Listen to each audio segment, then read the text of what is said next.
Haleluya, ndabashuhuje mu izina rya Yesu Kristo umwami wacu. Abo tugiye kuganira mudukurikiranye, nitwa Ngarukiye Jean d'Amour Yesuwa. Mfite umwana umwe w'umuhungu ubagize imyaka 2 n'amezi 9. Madamu wanje ari we mama w'umwana yaratabarutse mu kwezi kwa gatanu ku itariki 20 mu bantu Imana yahamagaye, nawe yaramuhamagaye yarataje. Turishimye cyane kandi turanezerewe ko tugiye kuganira n'abera ku ijambo ry'Imana. Reka tubanze dusenga Imana.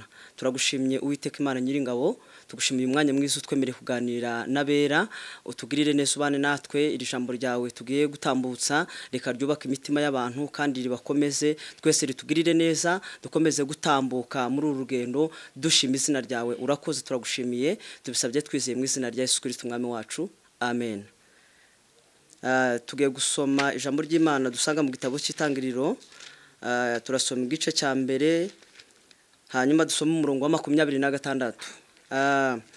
Ijambo ry'Imana mu gitabo cy'Itangiriro igice cya mbere umurongo wa 26 haravuga ngo, Imana iravuga iti, tureme umuntu agire ishusho yacu ase natwe, batware amafi yo mu nyanja n'inyoni n'ibisiga byo mu kirere n'amatungo n'isi yose n'igikururuka hasi cyose. Imana irema umuntu ngo agire ishusho yayo, afite ishusho y'Imana niko yamuremye, umugabo n'umugore niko yabaremye. Mwakira ijambo ry'Imana, amen. Turishimye cyane kubwira ijambo tugiye kuganira. Narihaye umutwe uvuga ngo Imana yakuremye igufiteho umugambi muremure, umugambi ukomeye abantu batajya babasha gutekereza, abantu batabona. Ariko nje muri uyu mwanya ngo tuganire kugira ngo nkwibutse neza ko Imana yakuremye ukaba ukiriho uyu munsi, igufitiye ubuzima bukomeye imbere, igufiteho umugambi mwiza. Haleluya. Hanyuma aha muri icyo gitabo cy'Itangiriro, nkuko tubizi tujya dukurikirana icyo gitabo, tujya dusanga uburyo Imana yaremye ibintu byose, ariko yagera no ku muntu ikamurema, ariko ikamurema mu ishusho yayo ngo agire ishusho yayo. Umuntu ase n'Imana, mu ncamake umuntu asa n'Imana. Nagize ngo nkwibutse ko uri w'agaciro gakomeye, agaciro gakomeye. Abantu nibajya babibona, abantu nibabimenya, abantu bajya bagufata nk'umuntu usanzwe, ariko naje kukwibutsa ko uri w'agaciro gakomeye kubera ko Imana yakuremye mu ishusho yayo ngo use nayo. Haleluya. Nongeye kunezerwa muri uyu mwanya kubwira ijambo ryiza, ariko ndakwibukije yewe muntu ufite ibibazo bikomeye, yewe muntu ufite ibikomere bitandukanye, ndakwibukije muri iri jambo Imana yakuremye igufiteho umugambi ukomeye, igufitiye ubuzima abantu batajya babasha kubona. Njya nibuka mu minsi yatambutse, madamu wanjye watambutse, twari tumaranye imyaka 3 n'amezi 7, ariko madamu wanjye yagize igikomere ku mwaka umwe n'igice by'amateka yabaye mu gihugu cyacu, asigarana igikomere gikomeye mu mutwe. Inkovu yajyaga ihora iturika. Kuri uwo mwaka umwe n'igice kuzamuka ku myaka 2 atangira gukoresha imiti ya morphine igabanya ububabare. Ariko naje kukwibutsa neza uburyo Imana yaremye umuntu imufiteho umugambi, kandi azajya gutaha icyo Imana yamugambiriyeho n'ibyo imufitiye ibisohoje. Haleluya. Naje kukwibutsa ko uyu madamu wanjye ari we nyakwigendera Patricia, muri ibyo bihe yabayeho gutyo, yabayeho mu bubabare, abaho mu bubabare, inkovu ihora iturika,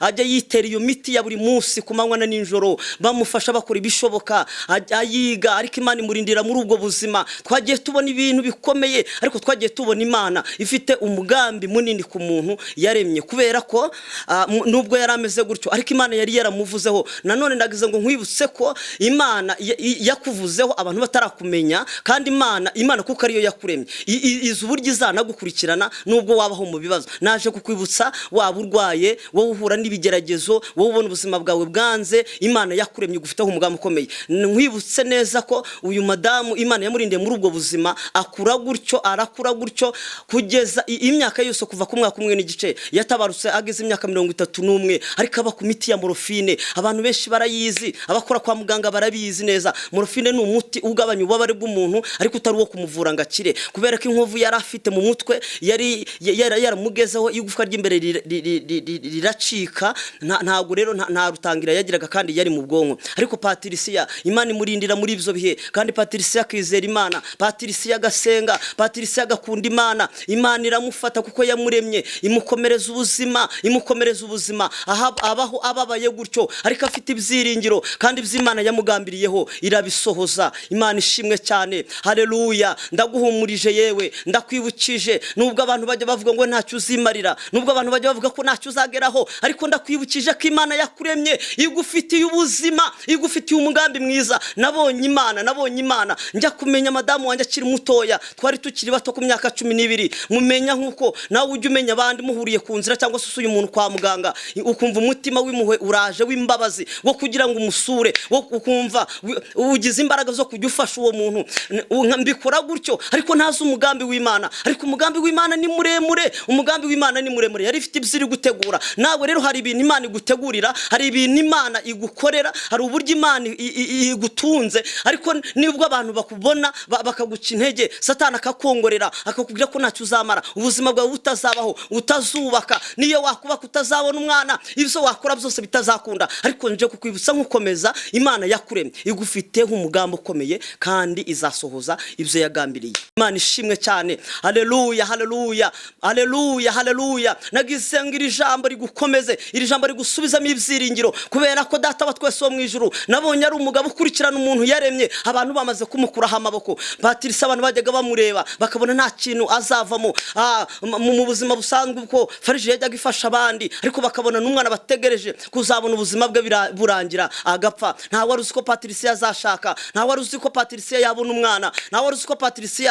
nabo bavukana ntabwo bari babizi, bumvaga ari ibintu bitabaho. Ariko naje kukwibutsa ko Imana yaremye umuntu ikurikirana isezerano yamuteganyirije. Patrice isezerano ry'Imana irarikurikirana. Nagize nkubwire muri ibyo bihe twamaranye kuva 2007 kugera 2018 nibwo namenye ko Patrice tuzabana. Ariko Patrice ari umuntu urwara, ari ku ishuri bakamuzana kwa muganga, umutwe inkovu yaturitse, amarasava, bakamuhambira amabande, bajyaga bamushyiraho amafirigo kubera umutwe washyushye, umutwe ugashyuha ku buryo atabasha na morphine idafata ubwo babari ngo bugabanyuke, bakamushyiraho amafirigo. Ariko Data wa twese agakurikirana ibyo bintu. Na haleluya. Naje kukwibutsa ko Imana irinda umuntu muri ibyo bihe bimeze gutyo. Imana irinda umuntu igafata umuntu kuko yamuremye iramukomeza, ariko yizeye nayo iguha imbaraga n'ibyiringiro byo guhumura kandi ugakomera. Nubwo byari bimeze gutyo, Patrice yakomezaga agasenga, Patrice yarakoraga, niyigeze atuza mu buzima bwe bwose yarakoraga. Nagize ngo nkwibutse ikintu gikomeye cyabaye ku buzima bwe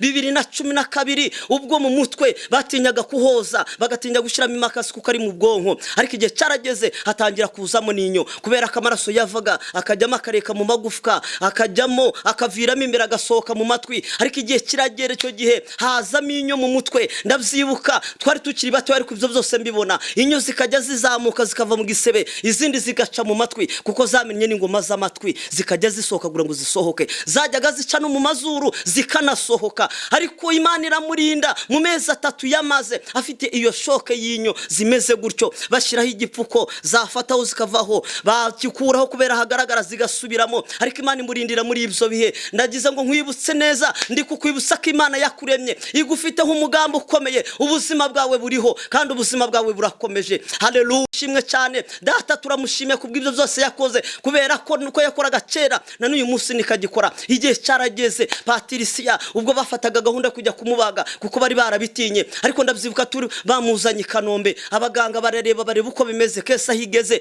biba ngombwa ko bamushakira umuganga umubaga. Abantu benshi abaganga baramuzi, iyo myaka yose yamaze nta hantu atageze. Patrice baramuzi.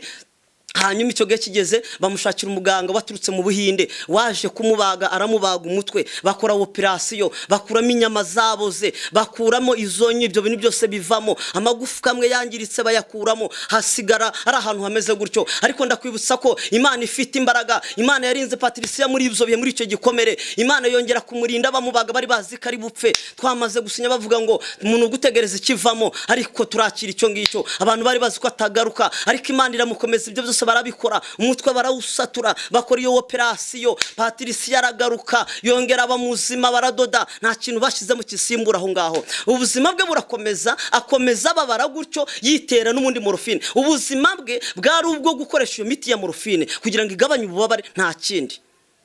haleluya. Nawe naje kukwibutsa ubabaye, naje kukwibutsa urushe, naje kukwibutsa we wihebye ko Imana igufitiye ubuzima, Imana igufitiye ubuzima. Ndakwibutsa ko ukwiriye gukomeza kuyizera, ukayiringira kandi ukayikorera, kubera ko ifite byose. Imana igufitiye ibisubizo. Ibyo bihe byose Imana twarayibonye. Icyo gihe Patrice bimaze kuba gutyo, ndabyibuka igihe cyarageze n'amezi 2 yaciyemo. Patrice atangira, umubiri we niwatangira gukora, atangira kugira ikibazo cyo kutumva. Ariko abantu bari barategereje bavuga ngo umuntu wagize iki kibazo, uyu muntu yabazwe gutyo ntago ajya agaruka ari muzima, aza yabaye debile cyangwa se akazagize paralyse. Ariko Imana irabimurinda aragaruka. Ariko hashize nk'amezi 2, amezi 3 birongera biraza, nibwo yagize ikibazo cya paralyse. Ndabyibuka Rwinkwavu bamusize muri kinahuye n'umuganga, hanyuma batangiye kumugorora kugira ngo umubiri utumva gutangira wumve, abagiye muri koma. Naje kukubitsa ikindi kintu gikomeye. Uyu madamu wanjye yamaze amezi 9 ari muri koma mu bitaro bya Rwinkwavu, Rwinkwavu amezi 9 ari mu bitaro. Ariko naje kukubitsa imbaraga z'Imana zijye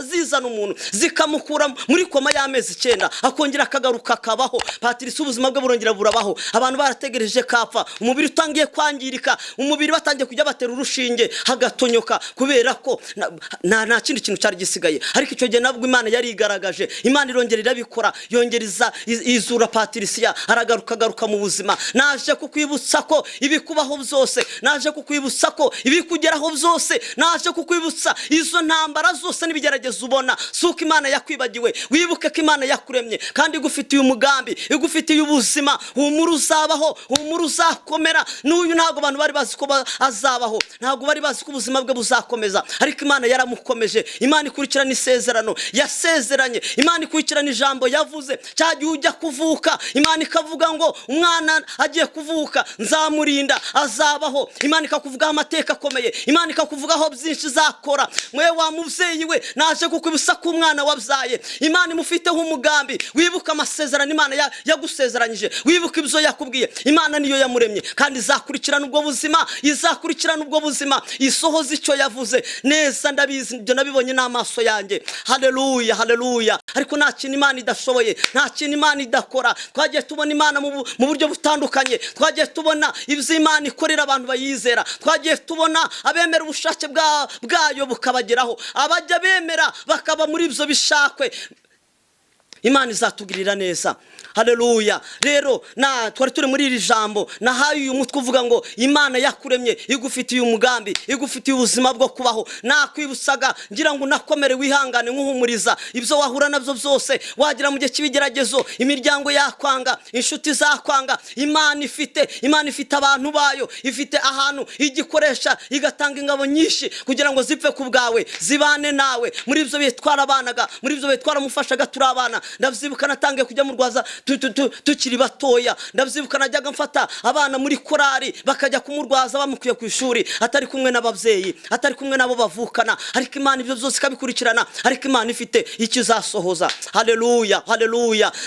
Bimwe mu mateka rero yagiye aba anaranga n'ubwo buzima. Ibyo bintu byose twagiye tubibona, ariko uko tuzajya dukomeza tuganira ku ijambo ry'Imana, tuzakomeza tuganira kubwo buhamya, kuko na amateka maremare. Ariko naje kubitsa imbaraga z'Imana, naje kukwibutsa ubushake bw'Imana ko bukwiriye kukubaho, ukanabwihanganira kandi ugakomeza kuyizera. Imana ukayikorera. Ntabwo ukwiriye gucika intege, ntabwo ukwiriye gutentebuka. Ibibazo nibikwiriye gutuma ucika intege. Imibabaro ya buri munsi y'ubuzima tubamo bwa buri munsi ntabwo bikwiriye gutuma tureka Imana, ntabwo bikwiriye gutuma tutayizera, ntabwo bikwiriye gutuma dutakaza agaciro twagiriwe. Ntabwo dukwiriye gutakaza urukundo rw'Imana yaturemye, ikaturema mu ishusho yayo, ikadutandukanya n'ibindi. Kandi Imana yaduhaye gutegeka ibyo byose, yaduhaye kuyobora ibyo byose mu izina rya Yesu Kristo. Ndabashimiye cyane, ariko ndabakomeje mukomere imitima. Abafite ibikomere by'amateka, abaranzwe n'ubuzima bagiye bacamo, abingo zananiye, abagabo bataye, ndabibukije ko mukwiriye gukomera. Abakiri abakobwa bumva ko batazubaka, Imana ibyo byose irabishoboye. Nuyiringira ukayikurikira, ibyo byose Imana izabikora. Yemwe ndabibutsa ko ibihe ntabwo bikwiriye kutumara imbaraga z'umutima. Dukwiriye gukomera, tugakomera kandi tugakomerera mu buntu bwa Kristo, tugakomerera muri izi mbaraga, kuko Imana idufitiye ibisubizo. Imana idufitiye ibisubizo.